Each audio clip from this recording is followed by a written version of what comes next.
do these battles that are happening, right, in Eurasia right now in the Middle East, do they seem like a world war is going on to you? You can argue that there are characteristics of the Cold War that are reemerging. If you look at the private firms that are building drones in Ukraine, over 1.5 million just in the first 9 months. So you have a combination of a rise of these new companies, which are much more important than in the past, and you have an evolution in technology.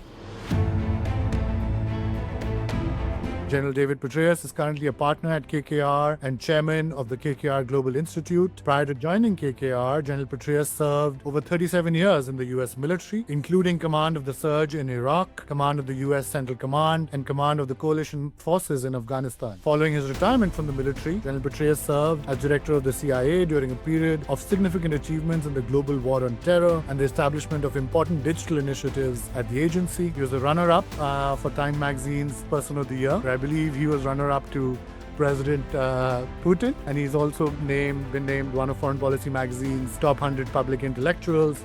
Where are we headed in that Russia-Ukraine war, especially given the new president that's taking over in the U.S.? I think if we really want to create conditions conducive to a negotiated ceasefire between Russia and Ukraine, we have to enable Ukraine further to help Ukraine change the dynamic in the war, to make Vladimir Putin realize that he can't achieve additional gains at acceptable costs. If you don't support Ukraine in its hour of need, it undermines deterrence in the Indo-Pacific. For Ukraine to have an enduring ceasefire, they'd have to have some significant forces on the ground, NATO or what have you, to guarantee that Putin could not start the war again 2-3 years down the road. So let's move further south, right, to the Middle East now. Where do you expect the conflict in the Middle East? When we come to Gaza, it depends on Israel's approach there, which I would contend is not entirely the right campaign design. There should be a comprehensive civil military counterinsurgency campaign of clear, hold, and build rather than clear and leave. How do you anticipate militaries need to evolve? Not just the US one, but the Chinese, the Russian, the Indian. Given this rise in the importance of private defense tech actors like the Palantirs of the world.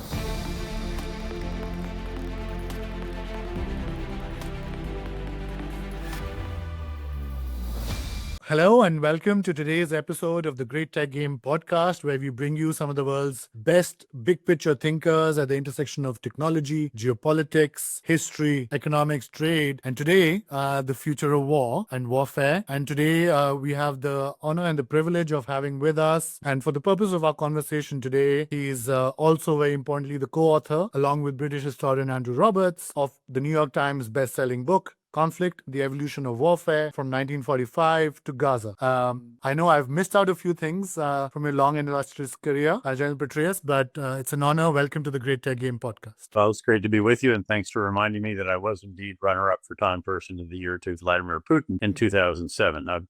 Before we get started today, really our goal is to use this time that we have with you to get your perspective on how technology, warfare, and geopolitics are evolving and how that's intersecting, of course, with geoeconomics and the world's economy and prospects for that. But before we get started on those questions, General Petraeus, you've had a long, illustrious career.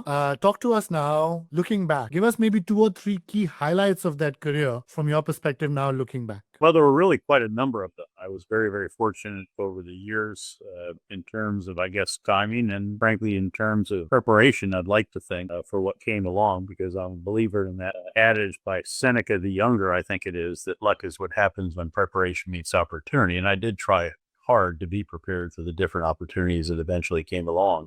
One of them, actually, the most intellectually developing experience that I had was actually not in uniform, although I was on active duty at the time, but it was as a graduate student at Princeton at the Woodrow Wilson School of Public International Affairs, as it was known then, where, as you noted, I got a PhD in a combination of international relations and economics, which turned out to be very, very valuable in a whole series of different ways, not just the, if you will, the specific information theories and so forth that I became acquainted with during my time there, the toolbox courses, obviously improving your analytical and writing skills and so forth. forth, but just the sheer knowledge that there are some seriously very, very bright people in the world who don't see it at all through the same prism that I do, or many of my military colleagues or others. And that sounds somewhat of a statement of the obvious, or a bit simplistic or trite or what have you, but it was actually very, very fundamentally important. Then, of course, began the war years, if you will, command of the 101st Airborne Division in Iraq during the invasion, and the subsequent year there, which was, again, an extraordinary experience, incredible challenges along the way. It was brought back pretty quickly after that as a 3-star to establish the train and equip mission, what became known as the Multinational Security Transition Command Iraq. That was for well over a year. Then had a little over a year back in the United States, during which we did the counterinsurgency field manual and overhauled every aspect of preparation of our forces, leaders, staffs, and so forth, equipment, organizations, for deployments to Iraq and Afghanistan, and then went back and got to implement the counterinsurgency field manual as the commander of the surge, which was probably the most important undertaking of my life, because it was to pull a country out of the midst of a Sunni Shia civil war that was getting ever more violent and out of control. And then that was a 19.5-month tour, then to the higher headquarters of that, if you will, on the U.S. side, U.S. Central Command, all of the Middle East and a good part of Central and South Asia, then to Afghanistan to command the NATO forces and U.S. forces there. And then, of course, the greatest job in all government anywhere, which is to be the director of the CIA. So very, very fortunate. But then after that, for the last over 11 and a half years, I've been a partner at KKR and chairman of the KKR Global Institute, which has been incredibly stimulating, rewarding, just a phenomenal endeavor with a great company that has grown dramatically during the time that I've been with a true investment firm across all asset classes and sectors, now into the insurance business in a big way, 150 billion or whatever in that, similar amount in credit. So it's been an extraordinary exposure to the financial world while focusing on geopolitical risks and ensuring that we can mitigate them sufficiently that they will not prevent a successful outcome in an investment for now a company that has somewhere approaching $650 billion in assets under management, owns hundreds of companies, or have minority interests in around the world. So it's a very full life, all of that, still home on the weekends, and wife and 4 grandkids. And so very, very fortunate along the way. But again, the harder you work, the luckier you get, and the more fortunate you are. Yeah. No, thank you. I think you've really, I think it's been a long career, and as you rightly said, with various different forms of engagement with the world, geopolitically, economically, commercially, and otherwise. So it's been a rich source of insights, I think, which you've written a great book. So let's dive into that. The evolution of warfare from 1945, I believe, first to Ukraine and then now to Gaza in your second edition of that book. Talk to us about why you thought that this was the right time. Sure. My co-author, Andrew Roberts, now Lord Roberts of Belgravia, who had written 19 books at that time, rang me up after the Russians invaded Ukraine in 2022 and said, there are a lot of books that provide the political or global geopolitical context for this war, but there's no military historical context for it. And he said, I'd like to do that, but I'd like to do it with you. We knew each other very, very well. We'd done a lot on stage together over the years. I enjoy him immensely. He's just a quintessential Brit, very prodigious, brilliant historian, biographer, the best single volume biography of Churchill by far, books about Napoleon, the last king of America, all of these terrific figures, masters and commanders and so on. And so I'd been looking for an opportunity, a vehicle, if you will, to sit down and think about and then distill and write the 2 wars that I was privileged to command, Iraq and Afghanistan, one of which, of course, I was there at the outset and all the way through to the end, at least, of our combat forces in late 2011, when I was still the director of the CIA and was engaged heavily in because we were trying to get Prime Minister Maliki to agree to some things that ultimately he did agree to, but didn't execute. And then Afghanistan, obviously been the commander. I've been the commander of the commander as the Central Command commander. Now I've actually done an assessment of it prior, and then, of course, CIA after that. And then I also wanted to revisit the Vietnam War, which was the focus of my PhD dissertation at Princeton, titled The American Military and the Lessons of Vietnam.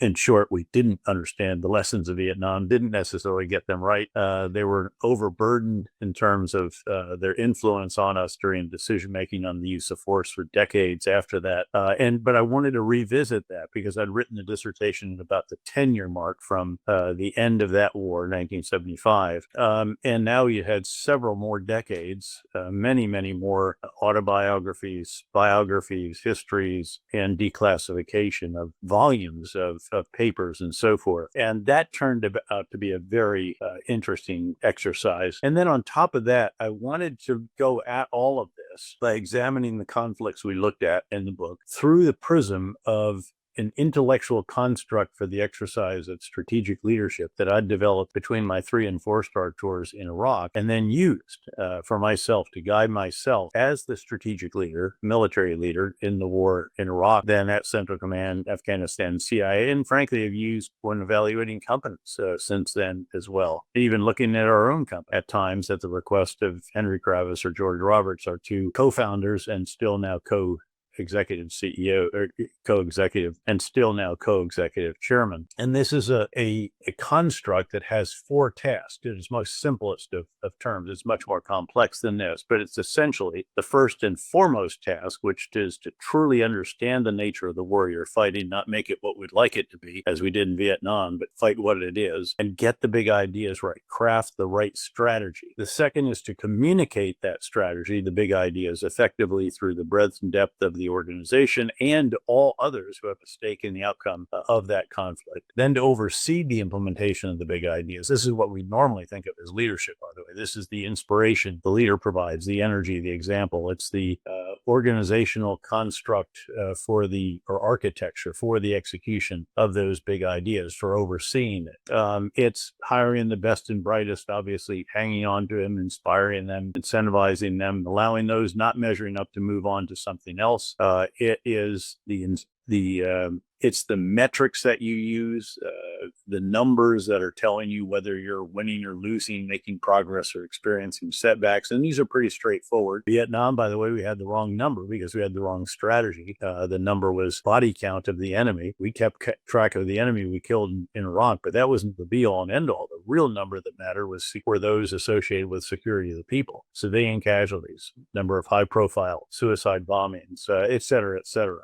And then it's how you spend your time, your battle rhythm. We used to spend a lot of time determining how I should spend my time to be most effective and productive and efficient. And on that battle rhythm, you have events that enable you or force you to conduct the 4th task of a strategic leader, which is to determine how the big ideas need to be refined, changed, adapted as the context evolves so that you can do the whole process again and again and again. Again, there's many more details. In fact, for those that want to get into more of it, there's a whole website at the Belfer Center at Harvard, where, as you mentioned, I was a fellow for 6 years, non-resident, of course, senior fellow. But if you go to the belfercenter.org and search for Petraeus and strategic leadership, you'll find a much richer and fuller description of this intellectual construct. But indeed, we lay that out in the book in the introduction, and then we use it to examine each of those conflicts and wars that we explore in the rest of the book. And it's particularly important because, frankly, the outcome of conflicts, most significantly, if there is any factor that determines the outcome more than any other, it is typically the quality of the strategic leadership. For example, in Vietnam, that was not on the French side, it was not on the American side, it was on the North Vietnamese side, and General would be the great strategic leader of the Indo-China wars and then the war with America. Yeah. No, I think I found each of your chapter to be, of course, having the potential of becoming its own book.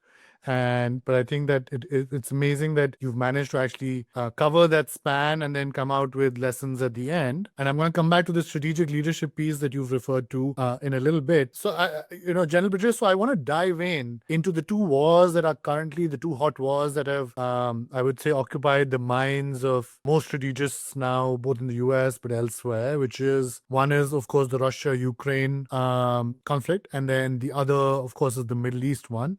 Let's start off with the Russia-Ukraine battle. You, of course, at the beginning of our conversation, talked about how that was unprovoked. Now, there's a lot of talk that after President Trump takes over, there might be a possible shift. So, and of course, President Putin and his mind and his, I'm assuming, as number 2 to the Time Person of the Year. But my question is this, which is, where are we headed in that Russia-Ukraine war, especially given the new president that's taking over in the U.S.? And in a year from now, where would you today be able to anticipate where would we be in about a year from now in the Russia-Ukraine conflict? Well, having taught economics, the only way to begin answering that question is to say that it depends, of course. And it does. It depends on a variety of different factors. I think if we really want to create conditions conducive to a negotiated ceasefire between Russia and Ukraine, that we have to enable Ukraine further to help Ukraine change the dynamic in the war, to make Vladimir Putin realize that he can't achieve additional gains at acceptable costs. Now, Putin has shown a willingness to take extraordinary costs, way over 700,000 Russian and now North Korean and other soldiers have been killed or wounded. Over 500,000 of them have not returned to the battlefield. So they've been, again, truly dead or so seriously wounded that they couldn't be patched up and sent back to the front lines. And still he is going at it, achieving incremental gains on a daily basis, not yet truly strategic in terms of what has been achieved. And if you look at a blown up map of what Russia had at the height of their time in Ukraine, which included pincers pointing at Kyiv from the north and also from the east, both of which they withdrew, other incursions, much more in the area of Kharkiv that was taken back. But they still, in total, combined what they seized in 2014, Crimea and the southeastern part of the country known as the Donbass, and then expanded on that. In the current war, they control about 20% of Ukrainian soil. And if you're to stop them there, and again, finally show that the lines are stabilized and you just cannot achieve further, even small gains at acceptable costs, you might then have the dynamic that enables a truly meaningful, serious ceasefire negotiation. The problem is that President Zelensky on Ukraine's side, who has been a very impressive strategic leader in each of those qualities, those tasks that I laid out, he probably can't accept just a ceasefire without a very significant security guarantee, much more ironclad than the Budapest Memorandum, in which the U.S., U.K., and Russia assured Ukraine of their security if they gave up the nuclear weapons that were on their soil when the Soviet Union collapsed. And would Putin accept that? May or may not have a fast track to NATO, which he obviously would oppose, fast track to the EU, substantial Marshall-like plan funding for reconstruction of the country, et cetera, et cetera. But I think actually for Ukraine to have an enduring ceasefire, they'd have to have some significant forces on the ground, either again NATO, European, or what have you, to guarantee that Putin could not start the war again 2-3 years down the road after he's patched up his forces and replaced the thousands of tanks and other hardware that he's lost. So I think it sounds very similar to, I remember, when you were part of the commanding force in Afghanistan, there was this idea, the debate around the surge. And I remember I was at Harvard at the time, I think, this debate around the surge, that if you want to find a resolution, a surge is important. Is that basically effectively what you are saying is needed in Ukraine? Well, we needed a very substantial additional number of forces in Afghanistan, because at the time the Taliban were on the march. They were just gobbling up territory. Afghanistan was really under threat. There were a number of tasks that Afghanistan needed to perform. By the way, we performed all those tasks during the period that I was the commander, and I would argue during the command of it, certainly the next individual, General Allen, and arguably even his successor. The problem was that over time, frustration grew, in some cases for understandable reasons, and we found ourselves in a situation where conditions in Washington were driving the drawdown in Afghanistan rather than conditions on the ground in Afghanistan. That's not a particularly good way to go about a drawdown. The truth is, at the end, that war was very sustainable in terms of the expenditure of U.S. and also coalition country blood and treasure. And that's what really matters, whether you can sustain it or not. The Afghans are fighting and dying for their country, quite impressively, frankly, because they knew someone was coming to the rescue, etc. But at the end of the day, we just lacked the strategic patience to continue, even though it was we had a few thousand troops on the ground, cost $25 billion out of an $850 billion defense budget. And we knew, or at least very much should have known, many of us said this is a very unwise, we're going to come to regret this decision, and that we fear a psychological collapse of the Afghan forces if we pull out coalition forces, which are nearly 3 times our size, and the all-important contractors, 17,000 of them that were required to maintain the linchpin of the entire defense strategy for Afghanistan, which was the helicopters and planes required to fly the 30,000 plus commandos, very highly trained, equipped, motivated, out to the support of the much less well-trained and equipped police and soldiers out guarding securing every one of the major urban areas and the critical infrastructure. So I think that was a catastrophically bad decision. The previous administration to agree to withdraw and to force the Afghans to release 5,500 Taliban, which included leaders and fighters who went right back to the fight. And then this administration to carry through, noting that this administration is about to leave office and be replaced by one led by a president of the administration that agreed with the Taliban on the withdrawal. Again, we didn't have to do that. By contrast, Vietnam was not sustainable. It was far too costly.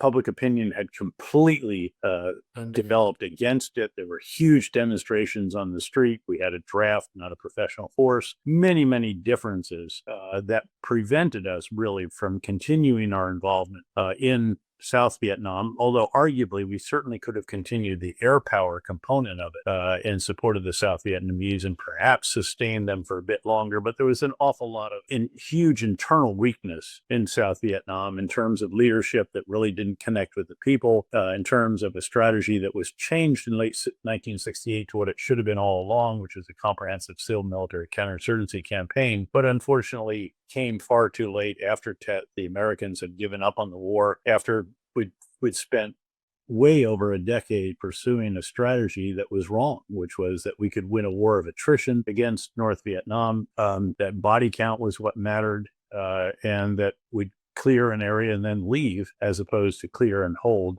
and so forth. So again, a very significant difference, because people used to use the Vietnam analogy all the time, and I say that is just misplaced. Afghanistan is sustainable. We can continue this. It is minimal cost. There's nobody demonstrating against it. We hadn't lost a single life in combat for a year and a half prior to that tragic bombing at Abbey Gate during the chaotic withdrawal of our forces from Kabul airport. So again, very, very different historical circumstances, and the Vietnam analogy, while applicable in certain respects, mostly not applicable when it came to the really big issue, which was whether or not the war was sustainable. So is the war in Ukraine, according to you, one sustainable from the It's US? challenge, because here you're talking about Ukrainian sustainability, and the real challenge is the Ukrainian one of identifying young men, conscripting them, training and equipping them, and then individual replacement or units organized with them to be put into the front lines. And the Ukrainians have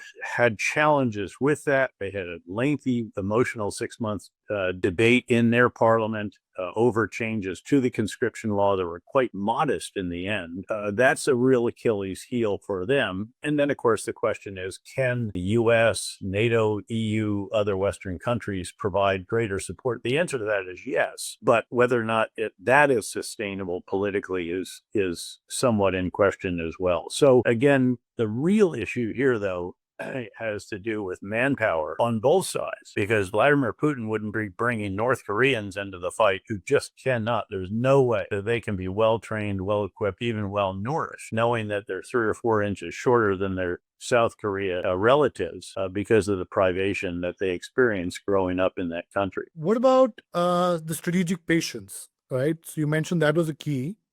Does the U.S. currently seem to have, and especially under the new administration, that strategic patience in the I context? think so. I think that in both houses, both of which are controlled by the Republican Party now, as will be the White House, in both houses, there is an overwhelming majority that favors continuing to support a country, Ukraine, that shares our values, democracy, free markets, et cetera, never perfectly to be sure, but against a brutal, barbaric invader who denies the right of Ukraine to exist and has carried out the first such invasion of a country in Europe since World War II, which we cannot allow to stand. Yet, of course, there's a degree of impatience. There are some America firsters. Yes, there are certainly large swaths of the country who say we should be spending that money at home rather than abroad. The irony is we actually are spending most of it at home because it's replacing the munitions and hardware that was sent to Ukraine and generally replacing it with more modern stuff. But that's a bit of a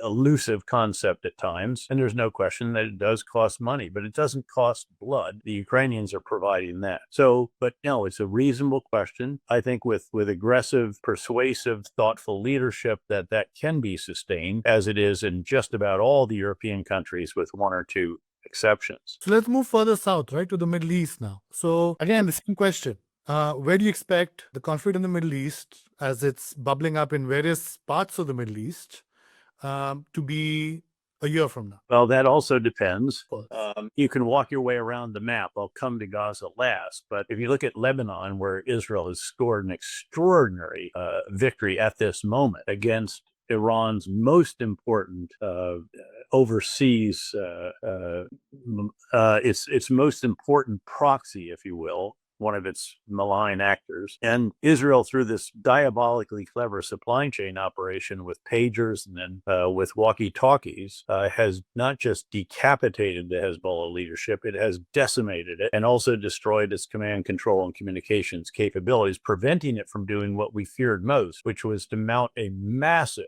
air strike, missiles, drones, rockets, everything they could on Israel simultaneously and overwhelm the sophisticated air and ballistic missile defenses that they have. And that was rendered impossible by this extraordinary set of operations by Israel, which then clobbered Hezbollah through the air. Years of painstaking research and intelligence to identify where the targets are, dramatically reduced its arsenal from over 150,000 missiles and rockets and drones to way under, probably now well under 20,000, and also rendered Hezbollah incapable really of pulling together an operation and therefore agreeing to a ceasefire that they would have rejected out of hand up until this very moment. Then you see now, does the dynamic look the same to you, or do you think, much like we've seen over the last year and a half of this conflict, of all the ups and downs that can be expected, a year from now, do you think the dynamic will be looking the same? Let me explain, because again, it depends. In particular, when we come to Gaza, it depends on Israel's approach there, which I would contend is not entirely the right campaign design. But walking around the region again, Syria, the brutal regime of Bashar al-Assad obviously has been toppled by a group that used to be affiliated with al-Qaeda. HTS no longer is, but is Islamist at its core, we think, but is so far saying doing the right things to try to be as inclusive as possible in a country that has many, many different ethnic and sectarian groupings, and in which actually there's 5 or 6 different elements that control terrain in the country. So we'll see if they can pull all of that together. But the bottom line is that you've gone from an Alawite Shia minority government that allowed Iran to use its soil to transport hardware, material, weapons, ammunition, explosives, etc., to Hezbollah through Iraq, through Syria, and then down through the Bekaa into southern Lebanon. That is not going to be possible anymore. The Russians have pulled out of all but 1 or 2 of their bases. It appears to be 1 naval base, and some of that has been withdrawn, 1 air base. Then you have the situation in Iran itself, where in retaliating for the first 2 ever direct attacks from Iranian soil on Israel, Israel's done enormous damage to their air and ballistic missile defenses and also reduced their capability of producing solid rocket engines for missiles and so forth from several a day to 1 a week or so. So the situation has changed dramatically. Then finally, the Houthis, another Iranian proxy, not entirely under control, but in Yemen, who have terrorized the Red Sea and force 75% of the traffic go around Africa rather than through the Suez Canal. They're getting hammered by a combination of Israeli and American airstrikes. And then you come to where it all began on October 7th with a diabolically clever, really quite masterful operation that was also absolutely barbaric and inhuman and filmed so that all the world could see the barbarity. And here Israel has dramatically degraded Hamas.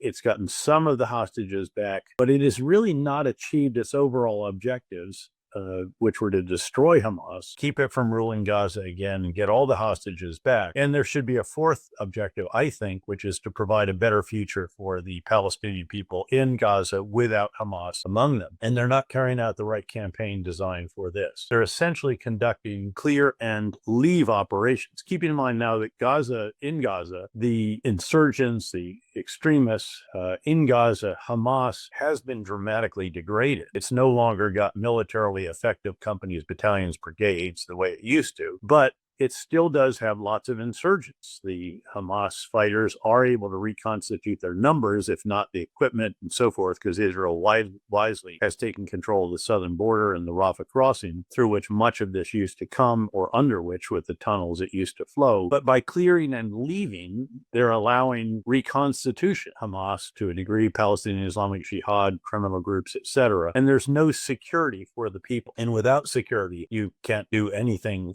all that well in terms of organized humanitarian assistance, restoration of basic services, reconstruction, and so forth. And I would contend that that objective should be added to the other three, and there should be a comprehensive civil military counterinsurgency campaign of clear, hold, and build rather than clear and leave. And the way to execute it is for Israel to do this. Arab forces won't come in, nor will Palestinians, until there is security. And the way to go about it would be to come a mile in from the north, put an east-west wall, a couple north-south walls. You have three gated communities, as we termed them during doing this in the major cities of Iraq, where Al-Qaeda and Sunni insurgents held forth. Tell the people we're going to make your lives better by getting Hamas out of them, as we used to say to Fallujahs and Ramadi, most Maslawis, we're going to make your lives better by getting Al-Qaeda out of them. That's what you do here as well, and you clear painstakingly these areas, every building, floor, room, tunnel, etc. Provide ID cards, biometric ID cards for the people who are allowed in there. And by the way, doing that, they'll identify Hamas fighters and Palestinian Islamic Jihad remnants and so forth, and just keep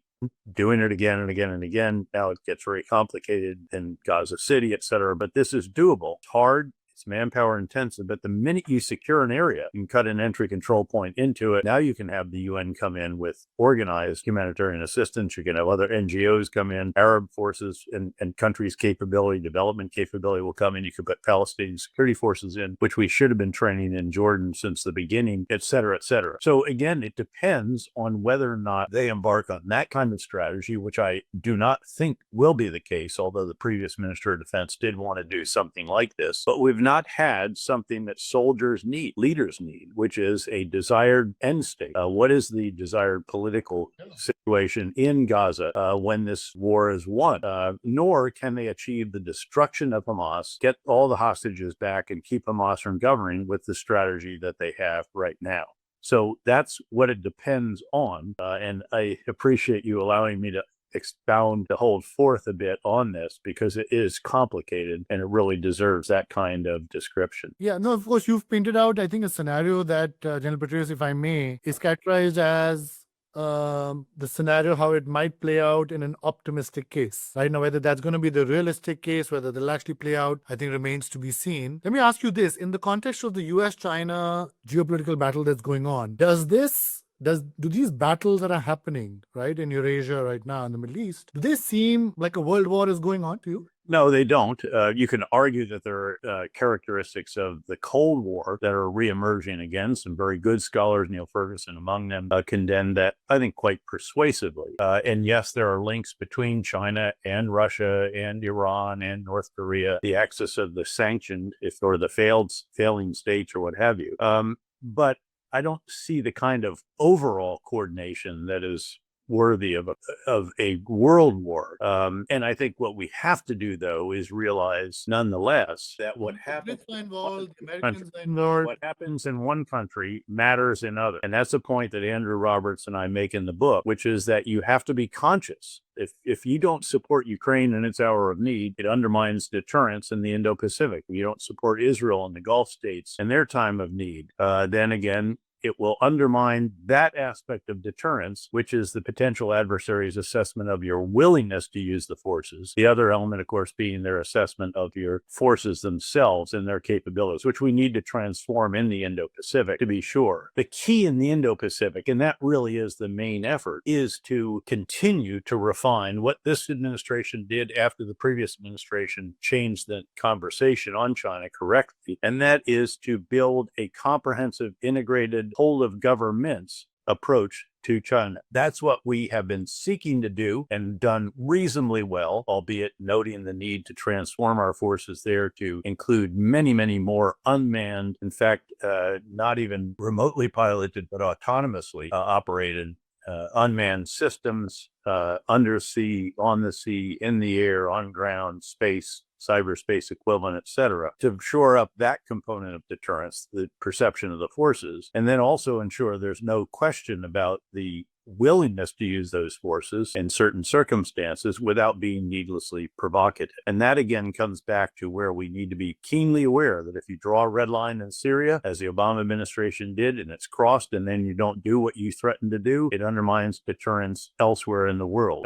If you say things about islands in the South China Sea or militarization of them, and then you don't do something, again, it undermines deterrence. And so that's where these other two conflicts in many respects become even more important globally than just the local importance of them, which is very considerable in and of itself. So pulling it all together, what you've got to do is get the big ideas right for the entire world. And in that world, the U.S. and its Western allies and partners are keeping more plates spinning, if you will, to use the circus metaphorical image, than at any time, certainly since the end of the Cold War, in terms of the number of threats and challenges that are out there. But the plate that's the biggest of all is clearly that which represents the relationship between the two biggest countries in the world in terms of economics, and also, I would contend, the two most important countries in the world as well, despite the dramatically increasing importance of your home country, India. Yeah.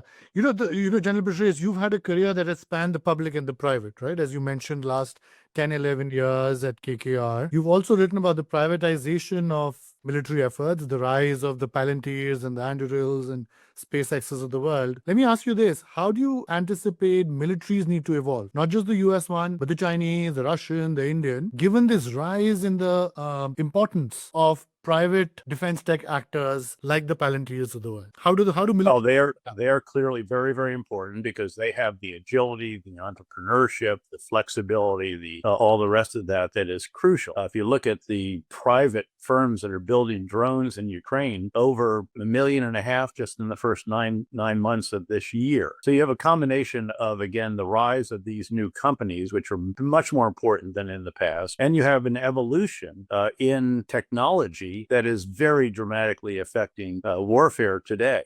If you think about it, for example, how does a country that has no navy, as we normally think of it, sink 1/3 of the Black Sea Fleet, the Russian Black Sea Fleet, and push them out of the Western Black Sea? Well, it's with maritime drones that they designed, manufactured, and made and employed. And then it is aerial drones. They're throwing thousands of them at the Russians every day in the front lines. Now, that's not necessarily the way all wars are going to be fought in the future, but I can assure you that that's a dimension that is vastly, incomparably more important now, especially as the legacy force of small numbers of very large platforms, heavily manned, incredibly capable, exorbitantly expensive, become more vulnerable. So you can see the evolution of warfare and then the evolution in the corporate structures that are providing these systems to our militaries becoming much more important as well. This is very, very stimulating, most enjoyable, and I'm most appreciative of the opportunity to be with you. No, thank you so much. Okay, thank you. Thank you so much. You bet.